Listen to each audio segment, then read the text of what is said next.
Simon Davis with It's a Fencer's Life, Lessons from the Trenches.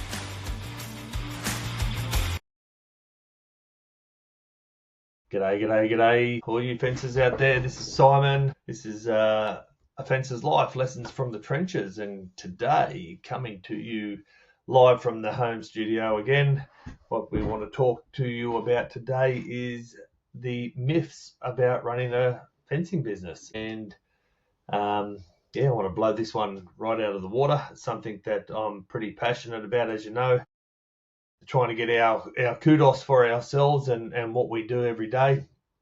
And I want to ask you this question first, and it's, have you ever had somebody say to you, mate, it's just fencing, it's just banging in a post, running a bit of wire, it's just fencing. You should be able to do it really, really quick. What's the biggest issue? I have on plenty of occasions, especially doing commercial work or new builds, where everything has been slowed down and you're the last man on site and you're the one who is copping the brunt of all the delays because of something else has happened or whatever, and all of a sudden you've got to work around 15 different trades, try and get your job done, and apparently you're just a fencer and you're holding the show up. So this has happened to me on plenty of occasions, and basically this is what I want to talk to you about today. And what we'll learn today is that we are not just fencers, we are fencers, and we are running a business just as the same as anybody else is. So I want to bust a few myths today that might elevate some of you to think a bit outside the box and see how we go. So myth one, fencing is just banging posts in the ground. Okay, this has really got on my nerves on many occasions over the last 20 years, especially on commercial sites where for some reason we have deadlines. The fencers and landscapers are generally the last in on site, and generally it's trying to get a handover done quickly or something like that. And one of the reasons I find we get pressured so much is because it could be delays early on in the project, and it could be wet weather delays, for example, might hold up concreting so the slab doesn't go down per schedule, and then all of a sudden you have a 2 or 3 day blowout or a week blowout, and then all of a sudden handovers due on a certain date, might be 8 weeks down the track, and then you've been called in and scheduled at the normal time, but you may have turned up and there's landscapers putting plants in and mulch in and along the fence line where you have to go and rip it all up and start digging your fence line and things like that. So it really does create issues, and then the developer or the supervisor will come out and say, come on mate, it's just fencing, just bang them in the ground, let's get this sort of show moving. That is as far from the one left field I would say, but I want to sort of bring this to your attention. And fencing is like a skilled trade. It's about precision. It's about problem solving. We do have engineering issues. We have terrain challenges, rocky ground, sloped properties, wet areas we have to deal with. We've got to understand our materials, whether it's timber, steel, colorbond, concrete, vinyl, depending on what we're working with, aluminium. We have to comply with regulations in our area. So we have Australian standards for here in Australia. You have your standards in America that you'll have to follow. So there's a lot of things that go into there's a lot more that go into just banging a few posts in the ground. Okay, so this is not in Australia at the moment, right now, February in 2025. A fencer is basically just a skilled labourer. We have a lot of other issues, and there's something I'll talk about in a minute. But there is hope for us coming down the highway at the moment. In the near future, we've got some things happening in the Australian fencing industry that is going to elevate us up a lot higher. So keep that in mind.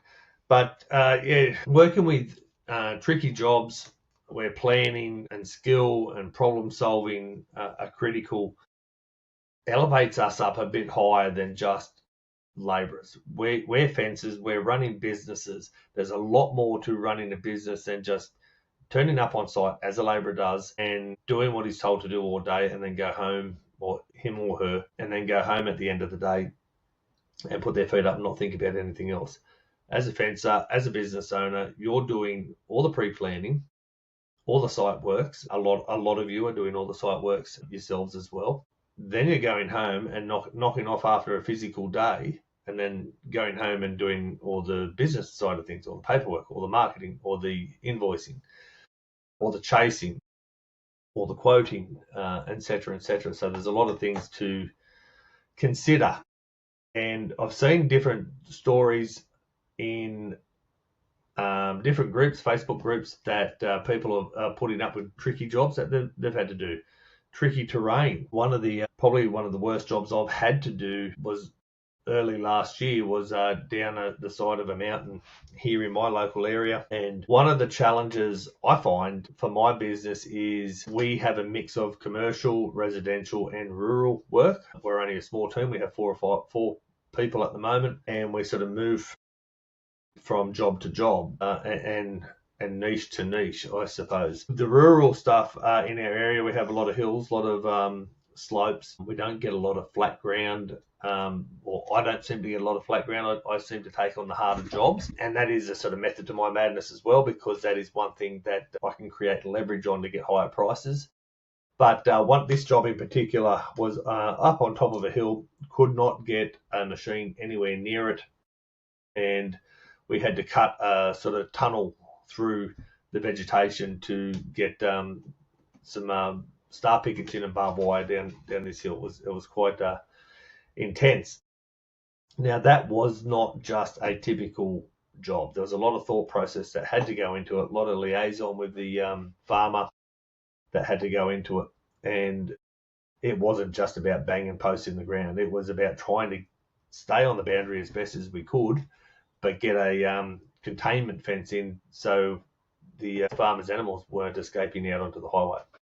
So that's just one myth, and that's busted. It's not about banging posts in the ground. It's a hell of a lot more. The second myth I want to talk to you about is myth 2 is, if you can swing a hammer, you can run a fencing business. And the reality of that is, a great fencer doesn't automatically make a great business owner. You need skills in quoting, marketing, financial management, leadership. Managing cash flow is a major challenge. Knowing how to price correctly is crucial. And a real world example for something like this is probably my business. I've had to learn this the hard way. I come from a family of 3 generations of fencing. My father, my grandfather basically were subcontractors for big fencing or timber yards, big fencing mobs in Australia, where they were sort of hand gifted jobs to go and install. Didn't have to quote, didn't have to sort of worry about too much, just had to go in and do the job, and they would get paid a metre price or a piecemeal price to install the job. Coming to when I set up, I didn't have that luxury. I had to learn how to run the business, do all the quotes, price correctly, invoice correctly. And one of the big things early on in my career, I used to argue with my wife a lot about. She would be very worried about cash flow all the time and having bills, and she'd turn around and say to me, we have $20,000 worth of bills to pay and there's no money in the bank, what's happening, blah blah blah. And I'd turn around and say, well, it doesn't matter, I've got $100,000 worth of work to do. That was my mentality back early on. I didn't worry about the money so much. I didn't worry about cash flow because I have never been taught. I had never been taught any of that, how to run the business. All I had been taught was, if you work hard, you'll make more money. So that myth is completely out of the ordinary. If you can swing a hammer, you can't just, if you think you can swing a hammer, you can run a business, is not correct. You have to have a skill set. The good thing about it is that skill set can be trained and can be coached. It is something that you can learn how to do. And once you do get to that, you can find yourself in a very, very good position to make money. And this is something that I do encourage a lot of you early startup guys or guys who have been in the industry maybe 5, 6 years, 10 years and treading water or just working for, not for wages, because you can make really good money fencing, but you can't see a sort of light at the end of the tunnel or a breakthrough per se. And that comes down to a lot of things, but mainly systems and pricing.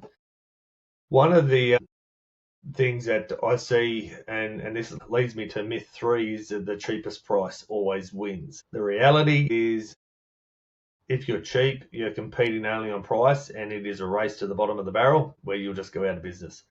Quality, reputation, and service matter. People pay for reliability and expertise. So this is something that I really want to sort of touch base on here a little bit, because educating your customers on pricing reflects, or why your pricing reflects quality, durability, compliance, value, trust, is absolutely huge in how you anchor yourself in the business. Now, I have seen this many times. I've just alluded to it again previously, but on the Facebook groups where people are saying they can't charge a certain thing. I've talked to lots and lots of fences, especially in the last couple of years, where things have been tight. And then we had COVID. It was really, really tight for a lot of people. And then things sort of took off. And we've been in a bubble where it's been really, really busy for a while. So people have been putting prices up. And that's really good. Some are coming in and chasing prices that are really low. And in my area and what I've found is that anybody with a hammer, shovel, crowbar, and a trailer can start fencing. And what I've seen over the years through the fluctuations of the flows of the business world is when things get quiet, the builders start to get quiet, they'll start to do whole packages. They'll start to do landscaping. They'll start to do fencing. They'll do their own painting. They'll do whatever they can to keep their own blokes and people happy and employed. What I've seen lately in our area is, especially with disaster zones, floods, fires, there's a lot of people swoop in and do a lot of good to get people up and running again. But I also see them do a lot of harm, because they come in and a lot of them aren't fly-by-nighters. The cowboys, they sort of rip the system, and the people who are left sitting behind are the ones who have to sort of clean up their mess afterwards. So that's happened a few times to me over the past. Cheap prices just don't work. They just don't work. You need to know your numbers. You need to know where you stand and what you stand for and what your worth is, and then you need to chase that. In my opinion, the customers will only pay what they want to pay. So there is no right price. Just because Joe Blow's charging A down the road doesn't mean you have to go in and charge A to compete with him. It doesn't matter.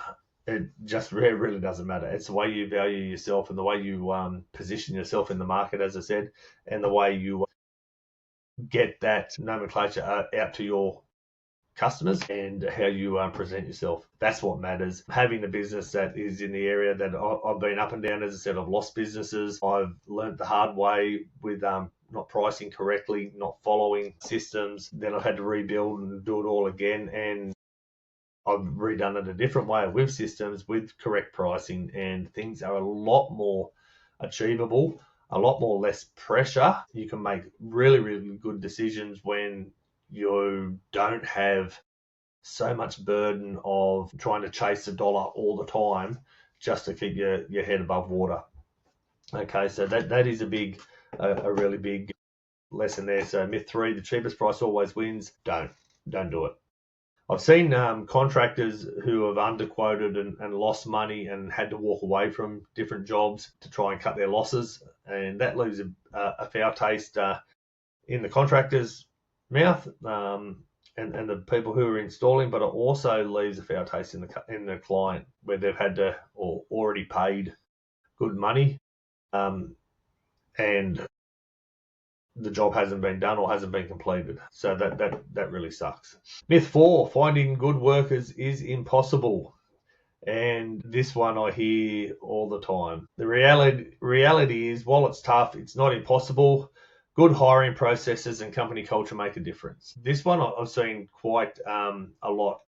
And throughout my time, invested in training and upskilling workers really pays off. Most of my workers, the way I used to do it, would walk in off the street, and I would find workers that way. I've had some really good workers who have come through that sort of style with me building my business and creating the name I had. One of the downsides of that is I never followed a system to hire people. So I also got a lot of people that weren't any good. Invested in training and upskilling is really huge. I used to once a month or once every couple of months do a big training day with my guys on certain things. It might be a chain wire training day, so I'd show them more how to lace wire together, tie a wire off properly so there's no sharp edges, things like that to make sure the clients are happy, the expectations of the business and what quality we were after. So the training would really sort of work hand in hand. And some of the people I've had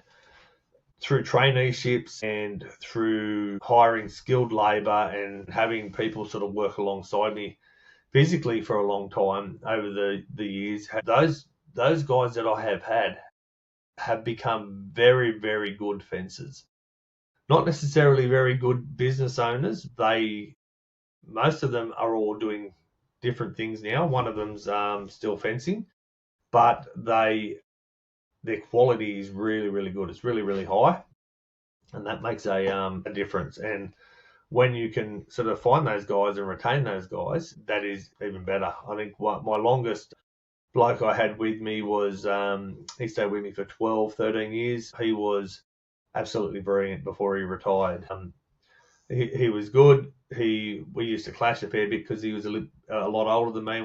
He was a bit slower than me, and I was hot-headed and wanted to run. But he used to ground me a lot as well, and he was a very good problem solver. So finding good workers is possible. It's not impossible. So that's myth 4 busted. Myth 5, last one for today.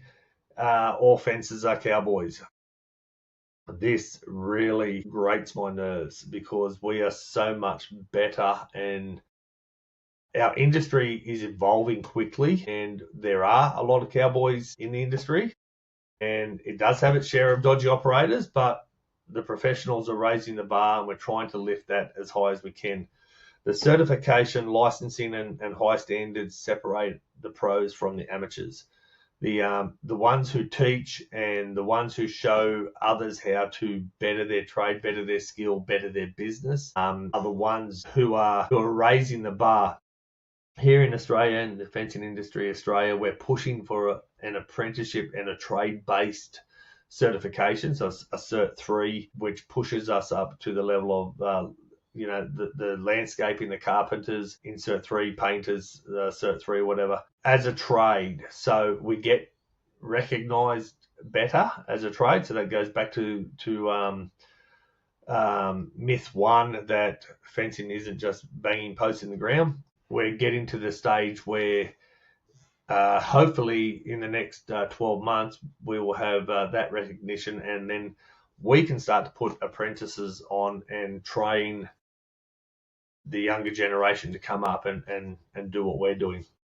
So that was something I never had growing up. I went to work with my father and my grandfather and fence and laboured for those and got taught some skills there, but I never got taught how to plan the job, how to run the job. It was always just do this, just do that, and bring me this, bring me that. There was no thought process of how to actually start the job, plan the job out, run the job, run a crew, lead your crew, work your paperwork, how to do the quotes, how to do the invoicing, how to do the chasing up, how to get the money in, how to ask for money.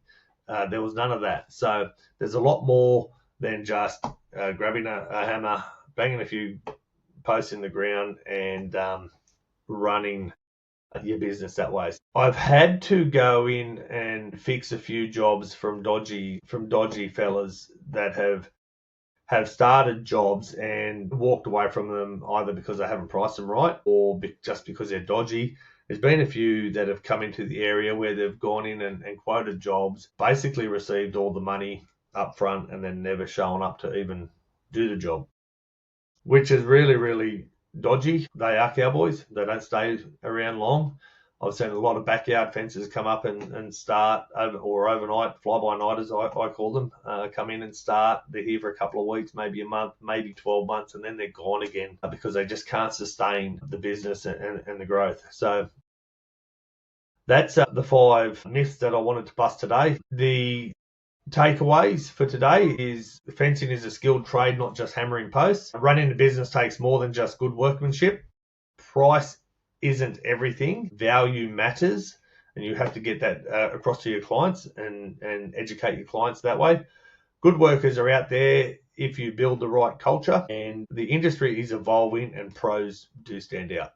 They really do. I want to encourage all my listeners to share their own myth-busting stories in comments either on the Fence Post Facebook group or on Spotify. I really want you to think about where you are in your business world, and if you're struggling with things that you just don't know how to go, give the Profitable Fencer a ring. Jump on a free call, 15 minutes, see if we can help you with a game plan, see if we can offer you any assistance to get you a breakthrough. Lastly, not leastly, follow the podcast, share it with a mate, leave a review. The more we share, the more we get out there. It's all about growing and learning, and I appreciate all you guys, and thanks for listening. This is a Fencer's Life, Lessons from the Trenches.